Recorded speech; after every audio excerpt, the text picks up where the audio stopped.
¿De qué nos vas a hablar? Ya resumimos un poco en la ficha, pero así resúmeme un poquito y dime con quién empiezas. Pues yo voy a, en este apartado mío, en este mini programa mío, yo lo que quiero es reivindicar la historia de muchas mujeres que fueron genios en su día, pero genios con todas las letras, y Ujú. que la historia, por el mero hecho de ser mujeres, digamos que no las ha tratado suficientemente bien. Yo siempre digo que la historia es mujer porque es la historia, pero como la escriben los hombres, pues al final lo que suele suceder es que grandes mujeres que en la historia han hecho muchos avances y muy buenos, pues al final estos avances han quedado en manos de sus compañeros, de sus colaboradores o incluso relegados a la más total ignorancia. Entonces, pues eso, yo lo que quiero es hacer una reivindicación histórica Ujú. de un montón de mujeres que creo que han supuesto eh, avances importantísimos en distintos campos y que, bueno, pues no las conocemos lo suficiente, digamos, en general. Claro, Ujú. lógicamente, si es en el campo de la física, pues todos los que hayan estudiado física habrán estudiado a esta Claro. persona. Si es en el campo de primatología, pues todos los que hayan estudiado primatología o todos los que hayan estudiado ciencias biológicas o lo que sea, pues probablemente conozcan a estas personas. Pero digamos la gente general, la gente común, como cualquiera de nosotras, bueno, pues no las conocemos y han pasado por la historia sin pena ni gloria, a pesar de ser, pues eso, unos auténticos genios. O sea, estoy hablando de gente muy inteligente. Entonces vamos a reivindicarlas, ya que aquí casi todos somos mujeres, vamos a reivindicarlas y a decir, Ujú. bueno, existieron, están ahí, eran brutales, eran mujeres, eran poderosas y nosotros queremos sacarlas a la luz, ya que, bueno, pues la historia no ha hecho justicia suficiente. Ujú. El reconocimiento es muy importante. Es una manera de poner en su lugar a las personas. Por supuesto que sí. Y voy a empezar con una física, que es Liz Maynard. Luego, en los distintos programas, bueno, pues iré no solamente, porque he querido empezar por una científica y de algo tan sumamente complicado. Pues porque hasta hace bien poco parecía que las carreras de ciencias estaban dedicadas exclusivamente a los hombres. Yo me quedé absolutamente anonadada hace un tiempo cuando mi marido me contó que en 1973, es decir, que no hace ni tanto, él cuando empezó a estudiar ingeniería en Bilbao, eh, había 1.100 en primero de ingeniería y de los cuales eran 11 mujeres. Y estamos Ujú. hablando de hace, pues eso, 50 años, o sea, no hace ni tanto tiempo. Sí. Entonces, siempre las ciencias han parecido como que las mujeres no valíamos para ello, que no teníamos. Ya. Por eso he querido decir, bueno, pues hacer gárgaras. Empezamos con lo más complicado y lo más puñetero. Las ciencias y además dentro de la ciencia algo muy complicado, que es la física nuclear concretamente. Ujú. Entonces, he querido dedicar este primer programa a Liz Maynard, que probablemente no os suene y precisamente por eso la saco. No sé si quieres preguntarme algo. Nada, no conozco su nombre, no sé, siento curiosidad ahora mismo por Vale, perfecto. saber qué hizo Liz ¿Qué hizo Maynard. Liz Maynard? Bueno, pues Liz Maynard, mucha gente dice que era la madre judía de la bomba atómica, porque Mm. realmente ella fue la que descubrió la fisión nuclear, mediante las cuales no solamente se pueden hacer bombas atómicas, sino que se puede sacar la energía nuclear de las centrales nucleares. Es decir, lo bueno Ujú. del tema nuclear es que sirve muy bueno y muy malo, muy malo. Claro. Entonces ella fue la mujer junto con Otto Hahn, que fue uno de sus colaboradores, las que descubrió esta fisión nuclear, que se llama así. ¿Qué sucede? Pues que a Otto Hahn, entre otras cosas, le dieron el premio Nobel por esto y ella, que era la que lo había descubierto, la que le había puesto el nombre, eh, pues ahí está. Vaya, Ni premio Nobel ni absolutamente nada. Entonces, quiero hablar de esta mujer injusto. porque totalmente injusto, porque es que además a lo largo de su historia le fue pasando esto sistemáticamente. Es decir, no es que no le Mm. dieran el premio Nobel, no, es que le pusieron palitas en las ruedas durante toda su vida y ella a los 90, y me parece que vivió 92 años, los 92 años que vivió Wow. siguió insistiendo, siguió luchando y siguió haciendo cosas, ¿no? Entonces, esta mujer fue conocida, lógicamente, en su época, pero luego, ¡plaf! parece que la historia como que se desvaneció ahí. Y bueno, pues está Otto Hahn y están todos los compañeros físicos de la historia, pero ella no está. Coño, que no está, pues está, porque además nosotros la vamos a sacar. Y comienzo Muy bien. a hablaros de ella. Pues Liz Meyrer. Bueno, Liz Meyrer, para que os hagáis una idea, nació en el 1878, es decir, a finales del siglo XIX, comienzos del XX. Este dato es importante. Y otro dato importante es que era judía, es decir, que la pobre mujer lo tenía todo. Era mujer, era judía y nació en pleno siglo XIX. Claro, ya ves.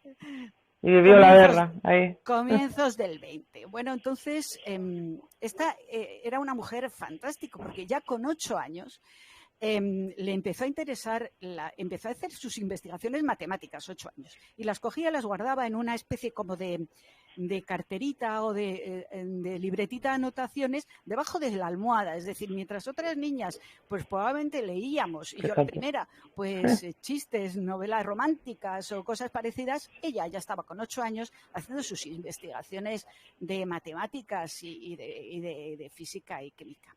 Lógicamente ella quiso estudiar eso, como pertenecía a una familia, digamos, adinerada, es decir, de clase media alta, pues los padres dijeron, venga, pues vamos a estudiar.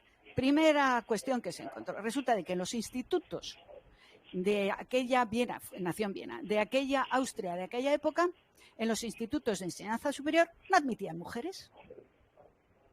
Entonces no podía estudiar física. Claro, si es que en aquella época. ¿Qué tenía que hacer para intentar acceder a la universidad? Bueno, pues tuvo que hacer una especie, se llamaba la Burgerschule, que era una escuela municipal de muchísimo menor rango en el que sí admitían a las mujeres. Y luego lo que tuvo que hacer después de eso fue intentar compatibilizar eso o convalidar eso con la educación secundaria para poder acceder a la universidad. La educación secundaria eran 8 años. ¿Sabes en cuántos lo hizo? En 2. Vaya. ¿Qué cerebro? Inteligencia.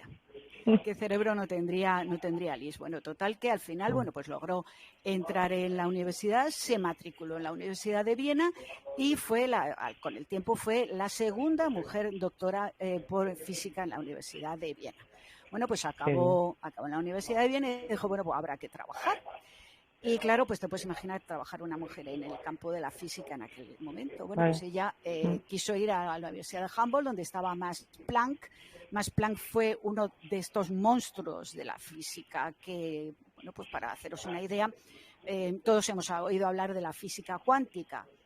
La física cuántica se basa en el concepto de cuanto, que son unas especies de paquetes de energía, porque se descubrió que la energía no se distribuía de una manera lineal, se distribuía en una especie de paquetes que dio lugar a las investigaciones de física cuántica. Bueno, pues el que, digamos, ideó estos paquetes fue Max Planck, que es con quien quería estudiar Liz. ¿Qué se encontraba? Pues 2 cosas. Primera, ¿cómo no? En la universidad no admitían mujeres. En la Universidad de Prusia. Y segundo, encima Max Planck decía que las mujeres donde mejor podían estar era en casa. Pero claro, al ver semejante cerebrón, pues Max Planck la admitió dentro de sus colaboradores y esta mujer pudo empezar bueno, pues a seguir sus estudios y a colaborar pues en este instituto, o sea, en esta universidad de la mano de Max Planck. Pero claro, como ella no podía parar quieta, por las tardes estaba trabajando en el Instituto de Física Experimental. Decía, bueno, por la mañana se estudio, por las tardes trabajo, lo que llevamos haciendo mucho tiempo.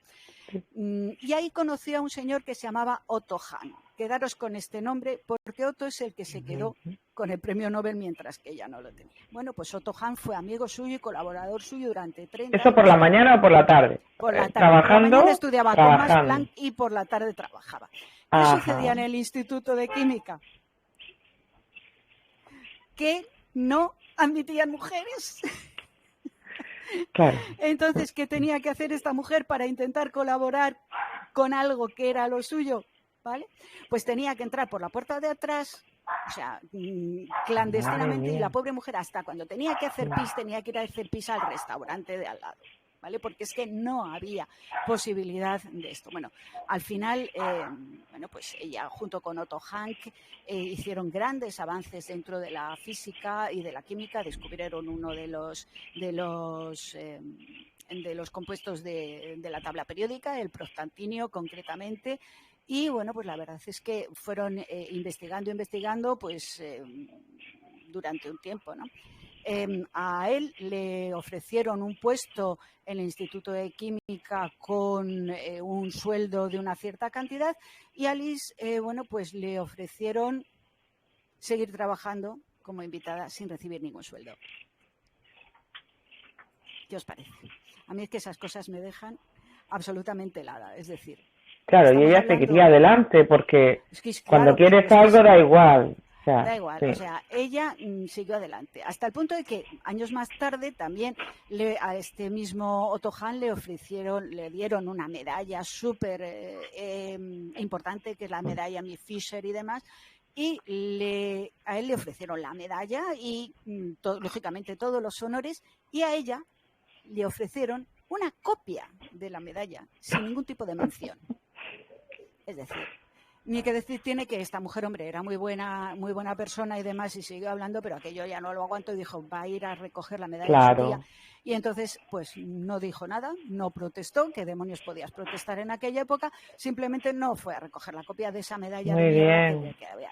Así, bueno, ella, bueno, siguió sus investigaciones. Pero ¿cómo se sentiría, O sea, ¿cómo te sientes cuando consigues algo y sabes que has conseguido algo grande y no se te reconoce? Y no se te reconoce. Y además, si te fijas, es de una manera sistemática, Marla. O sea, porque es que no es has hecho algo y no se te ha reconocido. No, es que sistemáticamente estaba haciendo cosas y sistemáticamente la estaban ninguneando exclusivamente por el hecho de ser mujer. O sea, te invalidan constantemente por el hecho de ser mujer y de no poder entrar en el mundo de hombres.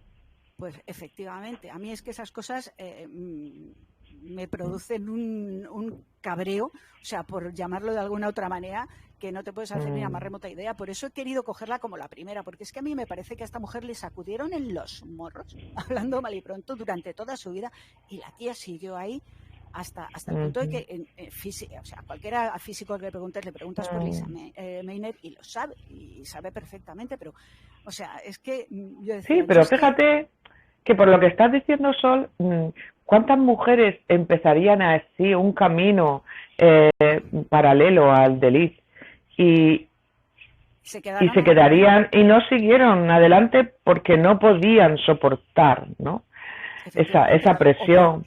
O porque a lo mejor su inteligencia no era tan sumamente elevada como la de Liz, para que al final, a pesar de que no las mujeres no pintaban nada, o sea, al final los físicos no eran idiotas, decían, joder, esta será una mujer, pero esta mujer tiene un cerebrazo, yo no puedo prescindir de una mujer como ella. Entonces, sí, que al menos tuvo la oportunidad a través de ese reconocimiento silencioso, ¿no? Oculto de, vale, esta mujer es inteligente y la necesito en mi equipo, ¿no? Al menos, sí, pero aún así, públicamente es que es injusto. Era un cero a la izquierda. Bueno, y te voy a contar otra, que ya esto es el colmo de los colmos.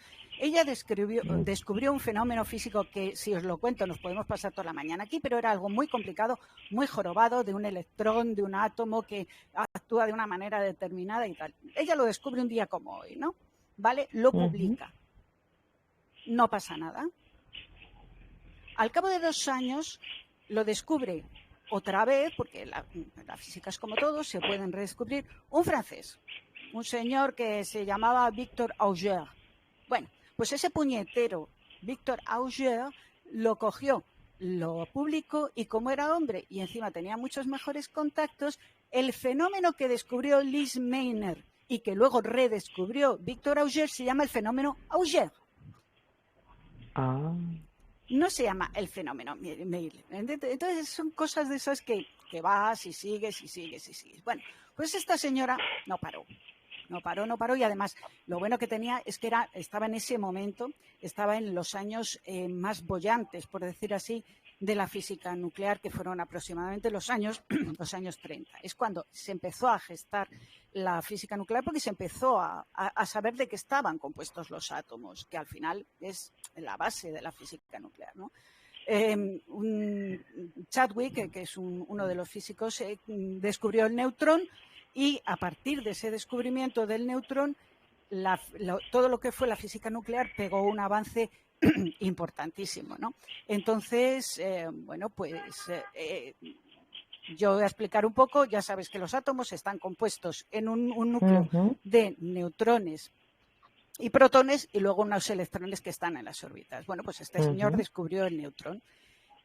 Bueno, pues dentro de los electrones, Lise Meitner descubrió que había unas partículas que eran lo contrario de los electrones. Los electrones tienen carga negativa y ella descubrió unas partículas iguales que los electrones con carga positiva, que se llamaban los positones. Es lo famoso, hemos oído hablar muchas veces de la antimateria.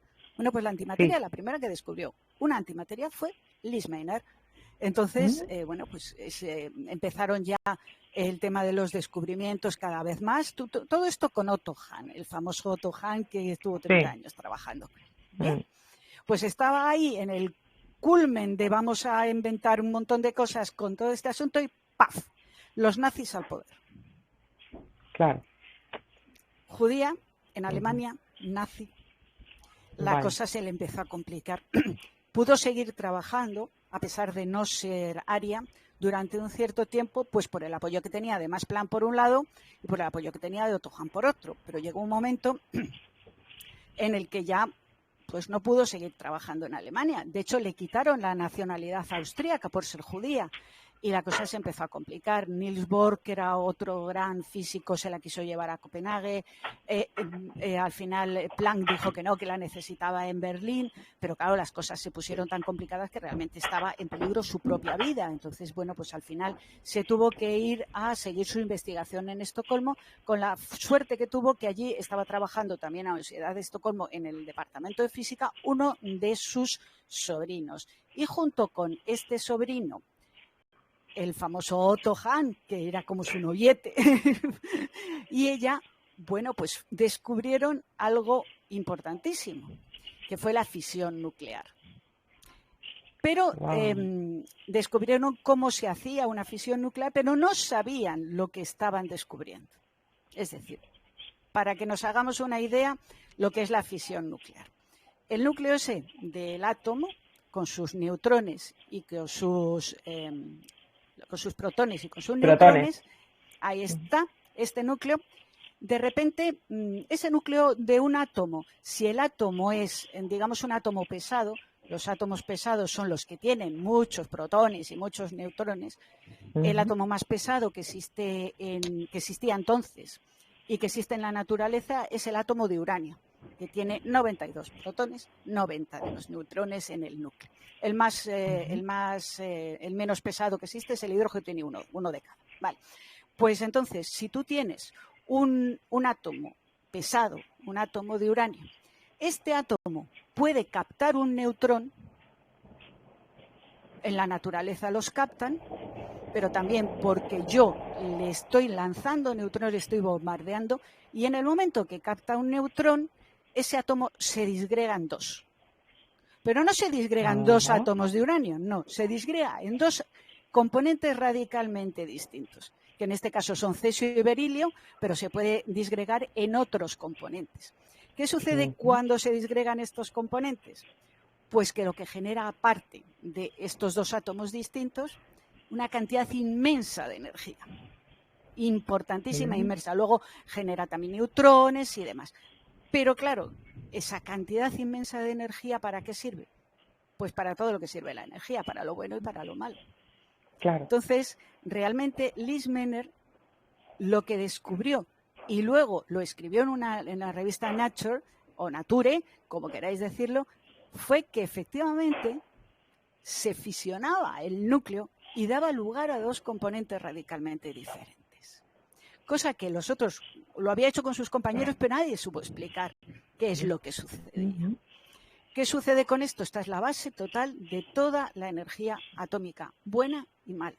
Es decir, que la energía atómica de hoy en día, tanto la buena como la mala, se la debemos a Lise Meitner. Lógicamente, pues, ¿para qué sirve la energía atómica? Pues está claro, si yo tengo este núcleo, lo puedo bombardear, en el momento que lo bombardeo salen dos cosas diferentes, pero genera una cantidad importantísima de energía, eso nos vale en las centrales nucleares. ¿Qué se hace en una central nuclear? Todo muy controlado, muy bien. Se aprovecha esa brutal energía de los núcleos de los átomos de uranio que se disgregan, se aprovecha toda esa energía para generar vapor, para mover las turbinas y para generar electricidad. Todas las centrales nucleares funcionan precisamente por este sistema de fisión que descubrió en su día Lise Meitner, que más tarde Otto Hahn publicó él solito, aduciendo que, como Lise Meitner era judía, no les dejaban los nazis publicar con el nombre de Lise Meitner. Eso nos lo creemos. Qué bien le vino. Bueno, hasta cierto punto nos lo podríamos. Claro. Porque claro, después de eso, ¿qué sucede? Que el premio Nobel que le dieron se bastaron en este estudio que solamente estaba su nombre para darle el premio Nobel exclusivamente a él. Mientras Lise, que no solamente lo había descubierto con él, sino que además le había puesto nombre, porque el nombre de fisión fue de Lise Meitner, o sea, así, había descubierto lo que había pasado, es decir, hemos hecho una tontería, ¿por qué salen? ¿Por qué nosotros si bombardeamos neutrones con un neutrón, bombardeamos uranio y nos salen estas cosas y tal? Pues todo el concepto lo descubrió ella. Y bueno, pues ahí se quedó. Bueno, lógicamente, para lo primero que se utilizó el tema nuclear no fue precisamente para generar energía nuclear, sino para crear una bomba. A ella le propusieron, en Los Álamos, cuando hicieron el proyecto Manhattan, le propusieron a Lise Meitner que formase parte, igual que formó Max Planck, Otto Hahn, todos los demás físicos que he estado hablando, formaban parte de esto, y ella dijo que no, que de ninguna de las maneras quería saber nada de una bomba. Y además en su fuero interno esperaba que no fuera posible construir una bomba con esta, bueno, pues que no funcionaría. Ella pensaba que, bueno, que esto podía funcionar a pequeña escala, pero que no funcionaría a gran escala. Todos sabemos que desgraciadamente aquí Lise Meitner se equivocó y demás, pero su trabajo, lógicamente, a pesar de que ella descubrió, por decir así, fue grande. Modo, la energía su trabajo atómica, fue grande. Enorme, gigantesco.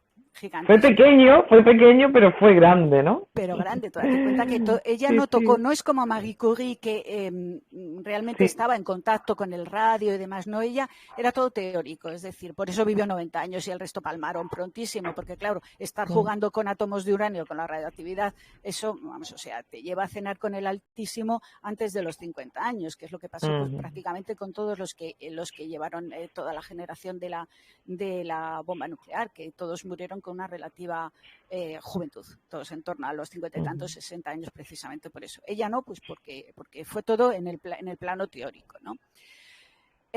Bueno, pues a lo largo de su historia, lógicamente, pues fue ganando prestigio, porque claro, no podías hacer así, o sea, y además el mundo se estaba abriendo, o sea, como tuvo la suerte de vivir muchos años, pues ya normalmente, pues a lo largo de la historia fueron reconociéndole en aquella época sus logros, ¿no?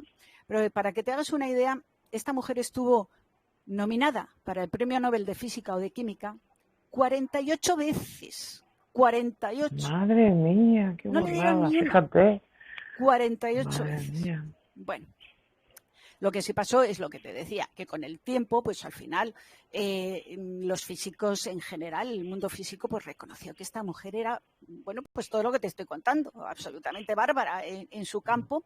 Y lo que hicieron fue darle el premio Enrico Fermi, que es el premio más prestigioso que existe, es un premio estadounidense, es el más prestigioso que existe en el mundo de la física. Es más, a los físicos les importa más que les den el Fermi a que les den el premio Nobel de Física. O sea, es un premio realmente fuera de lo normal. Enrico Fermi fue también un físico importante, italiano él, que lo que creó fue, entre otras cosas, el primer generador de energía nuclear para las centrales nucleares, ¿vale? Entonces, esta mujer, bueno, pues se le dio, por fin, Dios mío, el premio Enrico Fermi se le dio en Viena, y no solamente era la primera vez que se daba el premio Enrico Fermi a alguien que no fuera estadounidense, sino la primera vez, lógicamente, que se daba a una mujer. Con lo cual, digamos que al final de su vida, bueno, pues pudo recoger algo de lo que se llevaba mereciendo tantísimos años. Y luego, bueno, pues después de su fallecimiento, ella murió en el 68, después de su fallecimiento, lógicamente, a raíz de sus investigaciones, se fueron descubriendo nuevos elementos químicos. Ajá. Estos elementos, lógicamente, ya son elementos no naturales. O sea, llegamos al uranio, el uranio es el último elemento pesado más importante que hay, y luego a partir de ahí son elementos artificiales, es decir, creados en laboratorio y demás. Bueno, hay 119 elementos en este momento. Bueno, pues en 1968... en 1997 se descubrió el elemento 109 de todos esos y le pusieron el nombre de meitnerio en honor a Liz Meitner. Entonces, por fin, parece que los físicos, el mundo físico, por lo menos le reconocieron todos sus méritos. Y a mí es que me ha parecido una historia fascinante y os lo quería comentar. Una mujer en aquella época que fue capaz de... Yo es que no hubiera soportado ni la cuarta parte de lo que soportó esta mujer. Te lo digo en serio. Desde luego. Que fue capaz de soportar todos esos desplantes, todos esos desmanes, todos esos ninguneos, que se quedasen con su trabajo, que se quedase gente de otros países 2 años después. Bueno, pues lo aguantó estoicamente y yo... Porque ella era más fuerte en realidad, valoraba más su trabajo y aquello que estaba descubriendo en sí para ella misma era tan importante que no necesitaba la valoración de los demás. Efectivamente. Entonces ya ella se valoraba lo suficiente como para saber que tenía que seguir adelante y coger de ella misma la fuerza para seguir adelante. Por eso a mí siempre me ha parecido esta mujer, hace años que conozco la historia, siempre me ha parecido un ejemplo.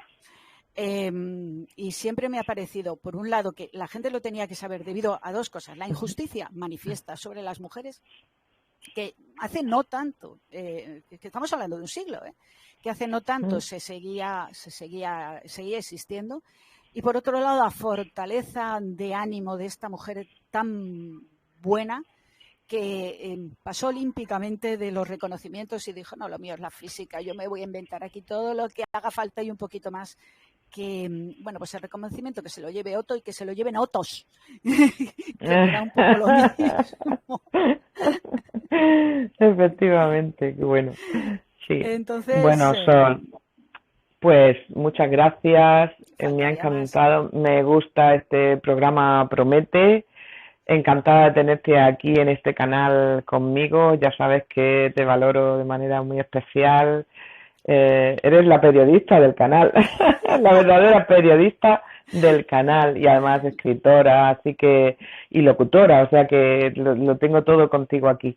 Te agradezco que estés aquí, te agradezco que lleves este programa tan interesante, tan especial, dedicado a la mujer científica o a la mujer que no fue reconocida en su momento. Y bueno, que le des ese lugar que necesitan a todas esas mujeres a través de este programa en mi canal. Así que, bueno, gracias a todos los que habéis estado aquí. Espero que sigáis aprendiendo con Sol, que sigáis entrando al programa y, bueno, nos vemos la semana que viene con más. Bien. Qué interesante. Pues la semana que viene más y mejor. Y una cosa os quiero decir a todas, si alguna os interesa, alguna mujer en especial que recordéis que en la historia que ha sido olvidada, que no sé qué, me lo decís y yo investigo y me entero absolutamente de todo. Porque antes se ha hablado de Marie Curie, que es muy conocida, pero su hija era un monstruo y no la conoce nadie. Ajá, bueno, pues esa es la lista. A lo mejor la añadimos a la lista un poquito más adelante, porque si sigo hablando de física vais a acabar. Claro. Gracias, Marla. Muy bien. Un placer. Bueno, gracias a todos. Nos vemos. Adiós.